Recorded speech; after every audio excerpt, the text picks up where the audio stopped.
పాత్రధారణ, preparing ఏ role. 5. నటుని యొక్క పనిని న్యాయ నిర్ణయం చేయుట, judging the actors work. Judging another actors work, ఇతర నటుని యొక్క పనిని న్యాయ నిర్ణయం చేయుట.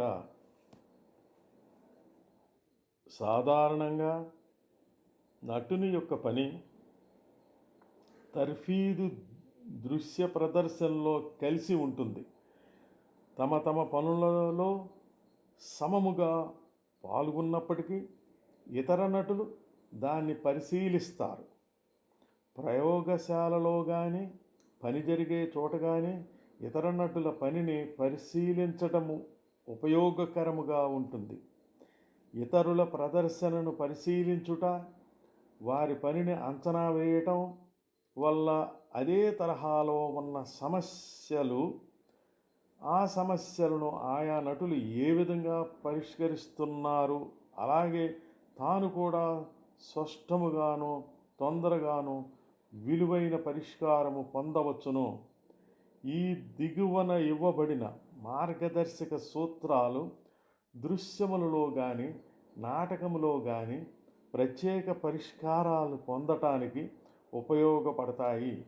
సాధారణంగా ఈ దిగువన ఇచ్చిన ప్రశ్నలు నటుడు తనకు తానుగా కూడా తన పనికి ఆపాదించుకొనవచ్చును.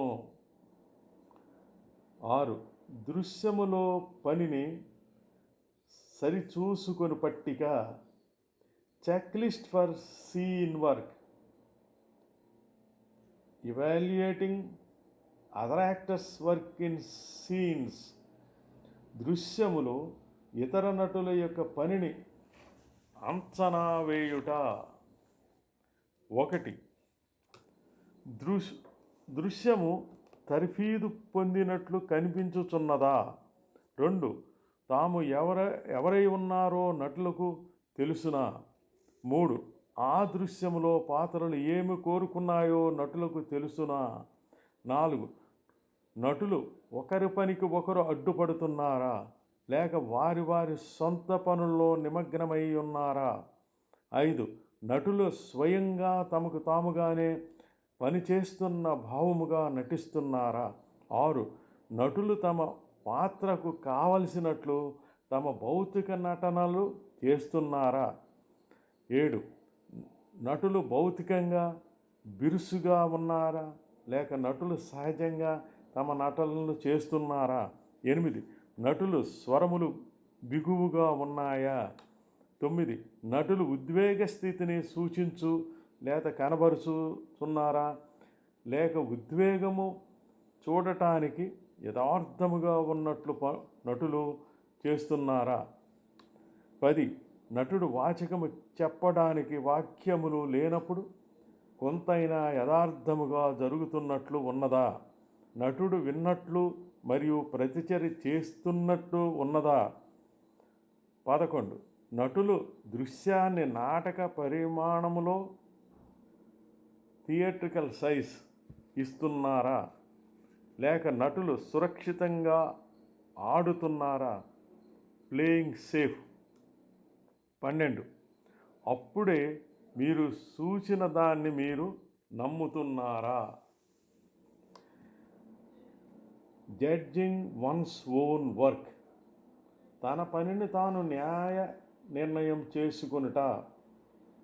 దృశ్యములో ఇతర నటుల యొక్క పనిని అంచనా వేయుట కన్నా తన పని తాను సత్యము కానీ లక్ష్యము కానీ న్యాయ నిర్ణయం చేసుకొనుట ఇంకా కష్టమైన పని. నిజానికి చెప్పాలంటే ఈ పని దర్శకుడు చేయాలి, కానీ వారి విమర్శ నటనకు మార్గదర్శిగా ఉపయోగపడుతుంది. సాధారణంగా ఇతరుల సలహాలను తీసుకోవాలని కోరుకోవాలి. ఒక్కొక్కసారి సంఘర్షణాత్మకమైన సలహాలు కూడా అందవచ్చును. ఏ నటుడైతే ఎదుగుతాడో అభివృద్ధి చెందుతాడో ఆ నటుడు ప్రతి ప్రదర్శనను ఎంత బాగా లక్ష్యమును అనుసరించి అంచనా వేయగలడో అంతగా వేయగలుగుతాడు. ఈ దిగువన ఇవ్వబడిన ప్రమాణములు తనకు తాను అంచనా వేసుకొనుటకు సహాయపడును. సత్యము కానీ ఆలోచనాత్మకము కానీ వీటిని ఇచ్చిన సమాధానాలు ప్రదర్శనకు న్యాయ నిర్ణయం చేయటానికి ఉపయోగకరమైన ఆధారం అవుతుంది. మరికొన్ని విషయాలు మరో భాగంలో